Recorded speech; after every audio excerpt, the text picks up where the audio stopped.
Hi, Cora Jane.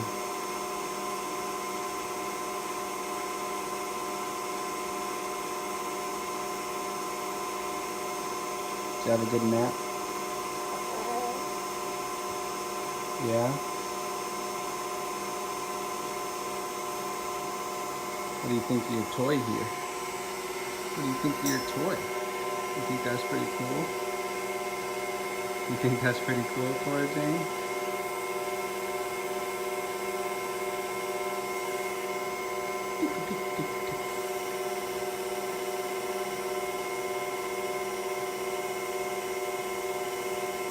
Hi.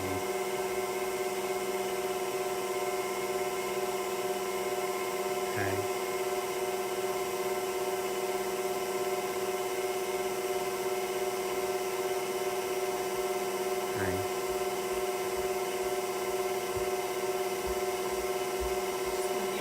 Hi. Oh, what is that?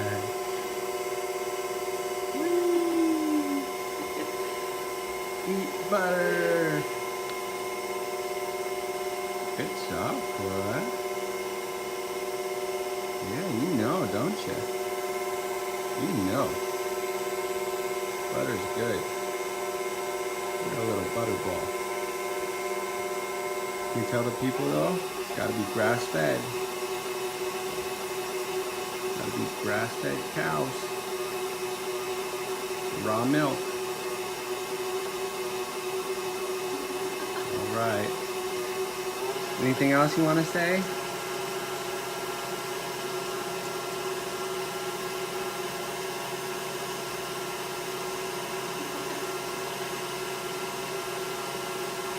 Bye-bye.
Hi, Elizabeth. Hi, John. What are we doing? Today we are making lots and lots of butter. Great. And What do we need? We need cream to begin. You can Got see it. here we have many half-gallon jars of straight cream. Why do we have so much cream?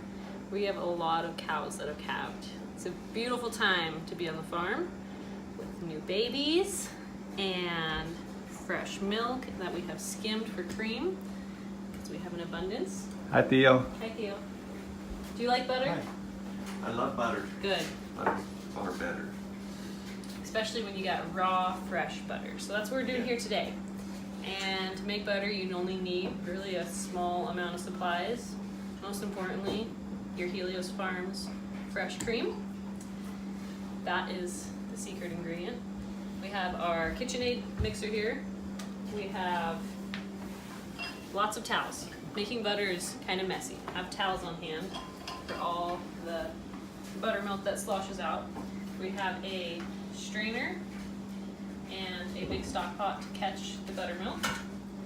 We have a spot to squeeze the butter and wrap the butter. Great. Alright, so I'm gonna get started with this jar of cream. Now the thing about cream is that it will separate out. So we skimmed all this cream off of the milk jars. Yeah. But if you look, it's gonna be hard to tell in the video, but No, there's you about can see it. there's about this much skim milk in the very bottom. So I'm going to pour almost all of this into our mixer. Wow, you've done that before. Yeah. We've made a few bricks of butter so far. This one.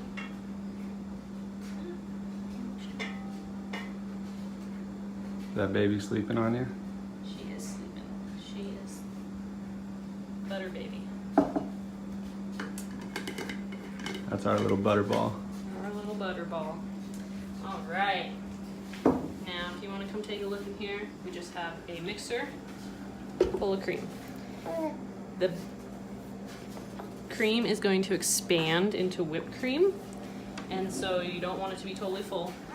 Otherwise, you're going to really have a mess on your hands. All right, so I have a towel here, and I'm going to wrap the mixer, KitchenAid, with this towel so that any cream is contained that flies out. What we're going to do is we're going to start it on a low speed, and we're going to gradually bring it up higher because the cream will get thicker and turn into whipped cream, and that'll make it so that when it's whipped cream, you can have it on a higher speed without it sloshing out as much. I have a question. Yes. What happened to the baby? My baby woke up, and she is here, being very cute butter assistant. Hi, Cora Jane. She likes butter, that's for sure. Okay, so here we go. I'm gonna turn it on.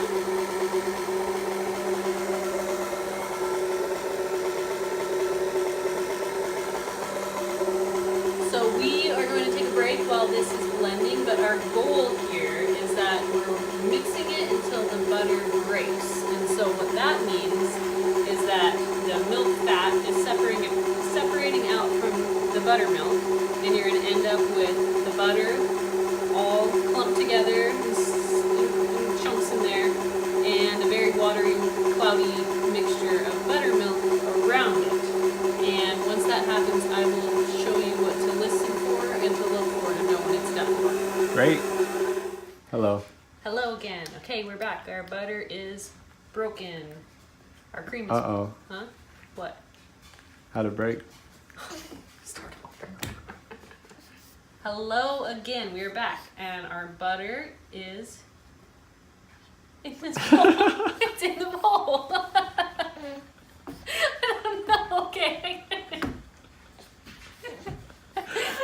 And? You should have some at the end. You should have some of like the funny things. Okay, so we're just... Hello again. Thanks for joining us. Okay. Okay, I'm almost done being stupid, I swear. Okay, what am I gonna say? You gonna say we're back? And we're back. Alright, so our mixer has been going for approximately 10 minutes. And we are ready to strain the buttermilk from the butter.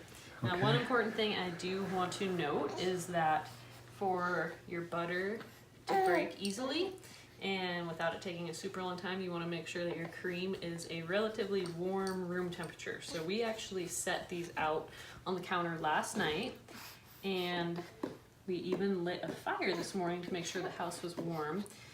If you leave them out for a long time, you're going to end up with cultured butter. But overnight, we're still going to have a nice sweet butter. So anywhere between 70 to 75 degrees, and you're going to have a very simple butter making process. All right, so I'm going to show you first what this end goal looks like. All right, you can see it's all, you got this liquid here.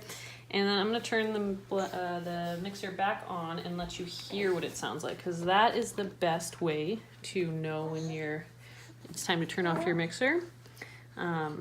If you're unsure though, you can always turn it off and check it periodically. Hey, babe. Hi. Did I ever tell you you're beautiful? Oh, thanks. You do. It's very, very nice. All right, so you're gonna be listening for a very sloshy sound. Basically what you hear is the buttermilk and the butter just making a very loud, watery sound. Oh, I hear it. That's the sound you're looking for. Sounds like splish splash. If you're not sure, if you're trying to gauge if it's making that sound and you want to check it, I would always recommend turning the mixer all the way off. It's not a problem. The mixer all the way off, because if you try to pull back this towel when it's going, you might get some butter in your face. If you're cool with that, just roll with it. If not, turn the mixer off. Cora Jane, what's the problem? Nothing. Okay. Alright,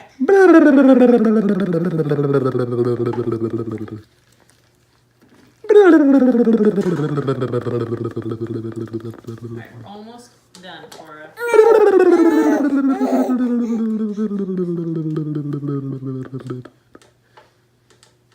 Okay, you want to come over here? Alright, so I am getting this butter ready to be strained and rinsed. So the goal of the rinsing process is just to get as much of the buttermilk out of the butter as possible. So I have my strainer over here and my big stock pot for catching all the buttermilk. And make sure you don't have buttery fingers. Don't want it to slip. Okay, we're gonna give this a dump into there. And you can just gently shake as much buttermilk off as possible. Now this is not your first batch today. This is not my first batch. We have lots of buttermilk accumulated in here. We're gonna need to dump that soon. Should we make some buttermilk We pancakes? surely could. That's another good point. You can save your buttermilk from this. The amazing thing about raw milk is that you can use every part of it and it makes nutritious, amazing food. So if you would like to save your buttermilk, you can make buttermilk pancakes the next day. You could soak your oats in it. Whatever All soaks your oats. All sorts of options. Okay, so now we just have our bowl of butter, and I have a cup of cold water here. Very important that it's cold. We're gonna pour this in here, and we're gonna turn it back on in the mixer again, and this is gonna be sort of the washing process to wash some more of the buttermilk out. Well, we wash dishes with warm water. Why wouldn't we wash butter with warm water? Good question, John. The reason for using cold water is that we want our butter to stay hard. We do not want melted butter in water. That makes sense. Unless you want to drink your butter, give it a try. Alright, I'm not going to fill it up. 1 second. Alright, so here is our butter with some water, cold water, put in the bowl. You can already see that the butter, it's getting cloudy. It's kind of washing some of the buttermilk out. Careful how much water you put in there because we're going to mix it again. And it's, again, also, just like the other part, sloshy.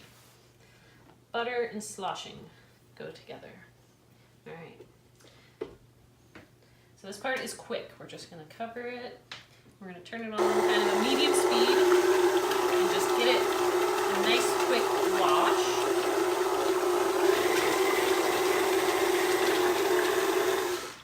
All right. Here it is. Woo, look at that. Beautiful. Now, just get all this butter out. And this is a process that you can do multiple times if you'd like. That being that it'll continue to rinse cleaner and cleaner and have less buttermilk in it. We eat it fairly fast and we're actually going to freeze this because we have a lot stocked up. And so we're not concerned about it being totally free of buttermilk because the buttermilk will only cause it to culture a little bit if there's some left in there. And that's not a problem with us. So this step is something that you can do more than once if you'd like. It's a pretty easy step. And we're just going to take it again and we're going to pour off, rinse that.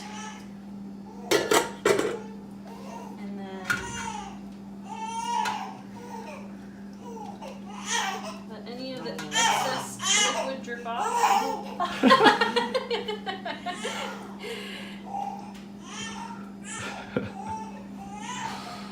That's Theo, our Manny. It's running interference for just a minute more for us. Alright, now that we have strained our butter again, I have it here on a piece of parchment paper. And my method for getting the last bit of this liquid off the butter is just to roll it in the parchment paper and kind of shape it and squeeze the rest of the water off in the process of turning it into some kind of shape.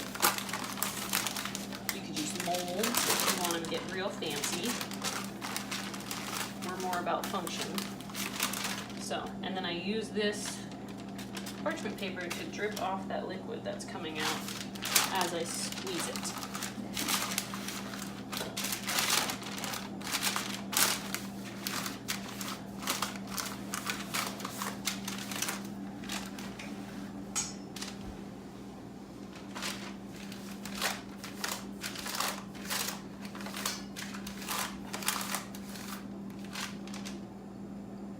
You see that?